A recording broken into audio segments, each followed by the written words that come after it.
found the missing grounds on the Fisher, and more.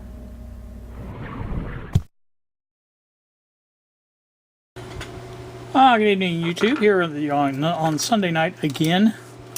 It's 11:29 now in the PM.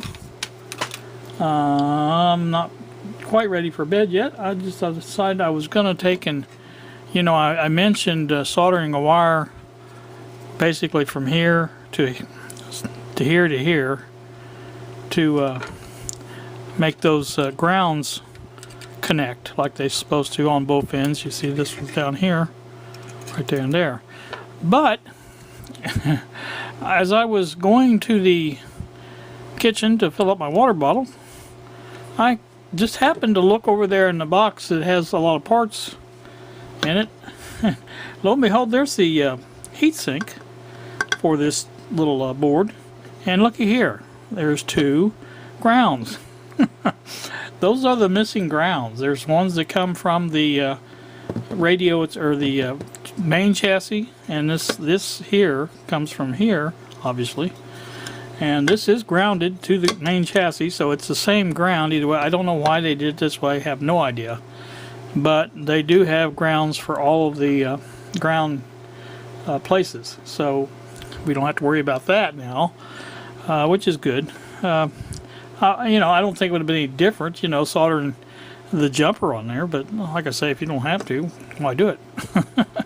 So I just kind of wanted to mention that in passing, because I thought, well, that'd be a lot better just to have them there. And of course, now that makes me think of all the stuff I've still yet to do on this when that transistor comes in. I've got to get all these heats. Now this part here, these two here will be fine like they are. There's heat sinks right there. You see, I just moved it around. Not heat sinks, but insulators. And I'll take and put some heat, what am I trying to say? Heat compound, silicone compound, whatever it is, grease, on the transistor, and put the screws back in, and that'll take care of that. So, won't have to worry about that. I hope I'm sure those screws are in that box, same box this was in. So, and the other ones are the ones that Bob sent the parts down for, the insulators for those transistors there, because they are a little bit different. And I'm going to have to do some work on getting this basically lined up like it's supposed to be. You can see these are kind of a jumble here, which, it's not really bothering anything, as far as the amplifier is concerned. But, before I do that, I want to get these adjustments made, get that zero voltage, make sure that's on like it's supposed to be, and get these diodes off of whatever they're sitting on. They're not supposed to be down that low, I know that. So there we go. That's them, and I'll probably go ahead and adjust both of these, I guess, because I need to put that holder back for that diode there. That needs to be on there. Just like I say, some things I need to get done that we're waiting on the transistor. It should be here tomorrow. It is like I said, in Indianapolis. So it should be on the truck to come down in the morning, I would think, and it will be here. So this will be going back into the position that it was in. It was a little bit difficult to get back in there like it's supposed to be. There you go. That's lined up kind of. As you can see, this one here is going to need some adjustment, obviously, to get it back where it goes. Now, I don't know if it matters. I don't think it does, because, like I said, this is grounded to the main chassis, so either one of these grounds can go either places, I think. I don't think there's any special places it needs to go. So, alright, that's going to do that. I just want to mention that, and probably won't do any more until tomorrow sometime. Just thought I would kind of mention that, because I've seen it, and I thought, before I forget it, I'll go ahead and mention it. But, like I say, we may be working on this tomorrow some more when the transistor gets here. hope to anyway. There it goes. That's in there now. See how far that came up though? That needs to be fixed. So that's just one of the things we got to fix. But like I say, a lot of things we need to fix. I need fixing. So you guys, I'll bring you back tomorrow. Just hang in there. Good afternoon, YouTube. Here on a Monday now afternoon. I told you I'd be back with some more, and I am back. This item here is a piece of cord. Now this is a stereo jack, 1/8 inch jack, made for a jack like this to go into, like that. And what I'm going to use this for is, you guys know when I do stuff with my phone, like if I have this and I have one of these, well, I don't see one. I usually have one laying here on the thing, but it plugs into the, here this end, plugs into the end of the phone. You can see it down here, and like I said, this, and then the other end goes to the whatever I'm trying to, like on this, when I was trying to hook it up to these inputs, so I could, you know, have the use the phone to drive the amplifier.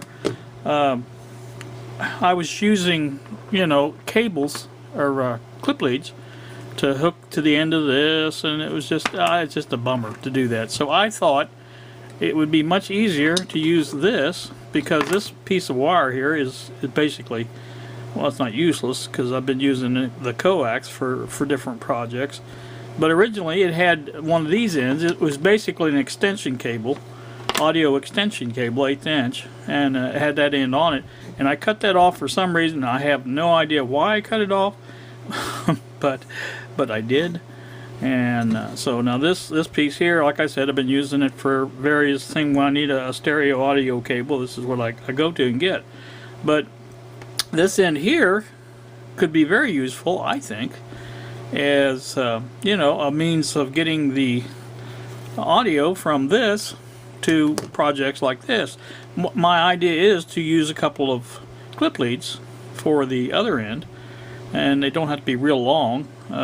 Try to keep the coax as long as I can, and keep the clip lead short, and then you know, that way it will basically, because the cable off of here, the little cable that goes in here, has a plug on both ends, and I can make that can be as long as I want it. It doesn't matter, but this will be short by design, and like I said, I kind of like to have clip leads on that end.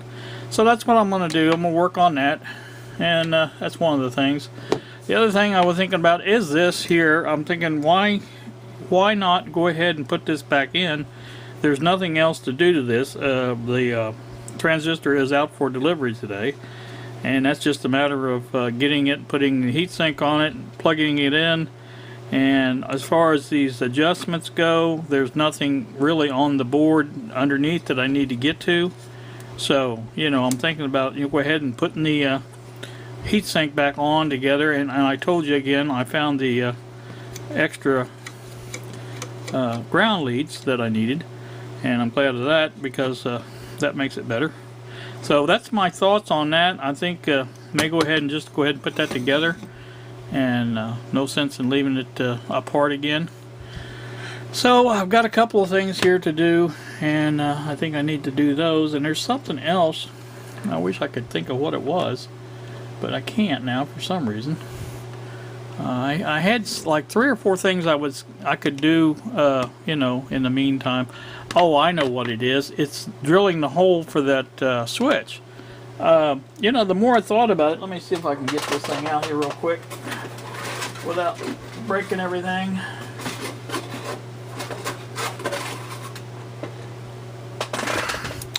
The more I thought about this, the more I thought, well, you know, I'm pretty darn limited on where I can put that switch. I mean, let's face it, it's got to go between here. It's got to go in here. There's no other place to put that. I mean, I can't put it up here. You know what I'm saying? I can't put it here. There's a board there. There's a board there. There's a meter here, meter here. There's a cap there. there's this stuff here, there's this stuff here. Now up right here between this board there would be a space, but why would you want to put it there when you can put it right here? So, you know, my thought is, why not go ahead and drill the hole here where it's supposed to be and space it out, you know, equal distance from all the stuff that it's going to be, you know, here to here, here to here. Put it right in the center of that, and that's as good as it's going to get. There's no other way of looking at it, or my way of thinking. That you know, it has to go there.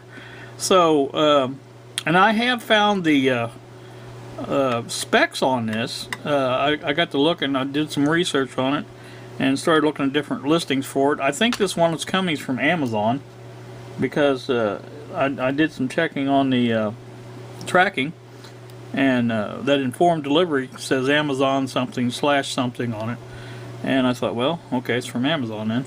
But a lot of eBay sellers do that, by the way. They'll get drop shipments from Amazon, and that's how they sell on eBay. So anyway, that's neither here nor there. But the dimensions of it is, I believe, basically 1.5 inches by 1 inch. So it's either, I think it's 1.5 inches wide is what it is, and the depth is 1 inch. I think that's how it is. So that should get me going pretty good. I mean, it should be in the ballpark. So you know, if I look at the you know, if I had my, you know, tape measure where I could look and see what I wonder if I put that in here. Yeah, I did. There it is. Alright, if I look at this, I see how much space I have between here and there. That's just between these two things here is almost 2 inches, very close to it. And so, you know, say between here and here where I'm measuring, that's over 2 inches. And the same thing here, you know, that's 2 inches. So if I go ahead and put that in the middle, again, right there, there's that's it. That's where it has to go. I mean, you know, we can think about this all I want, or all you want, or all anybody wants, and there's no other way it can do. I mean, there's just no other way it can be put. The only other thing I could do is move this down here and then put it up there, but again, that doesn't make a lot of sense. I'd rather have it down here. So I think we're going to go ahead and drill this hole. I'm going to get it as close as I can to exactly in the middle. Now these two screws here on top and the bottom, and I don't think you're seeing that one. There it is right there, but all the way down, I think that's the center. I've measured that, I do believe. So I'm going to try to keep it as close to that as I can, and then again get it equal distance from these things here. And so, you know, once I do that, that should be as close to the center as I can get. Should be plenty of room for everything, from what I've seen. So that's what we're going to do, and then I can go ahead and paint this thing and get it ready to go. Now I'm not going to, all the thing I'm going to do is drill one little hole. I'm not going to, I do have the shaft size according to the dimensions, so I could probably get away with trying to, you know, go ahead and drill the actual hole. Now there is a pilot, or not a pilot, but a what do they call the holes that holds this steady? You know what I mean? It keeps it from turning. There's a hole like that on the side. There's a little tip that sticks up there, so there'll be a hole for that, but that will not be drilled yet right now. So I just want to drill the hole for the center place, or the center shaft, and go from there. So once I get the switches, then I can, even if it's painted, I can go ahead and drill that on the back if I have to. In fact, I probably have to do it from the back, because I would put the switch in this way, and you know, I'd be able to measure where that tab sticks up there. Tab is what I was trying to think of before. Okay, so I'm going to do that, and like I said, I want to get the this thing set up and working with clip leads. I think that would be a good deal. And maybe even work on this. I don't know. We'll see. But that's the things I have planned to do, and I just wanted to kind of bring that up. And I'm not going to do a lot of it on camera, but Okay, I do want to show you the results when I get them done, but that's going to be on the next video because this one's already going to be way too long for what I usually do. So anyway, that's what's coming up next, so stay tuned for that, and we will see you guys later. Thanks for watching, and we will see you, Bill.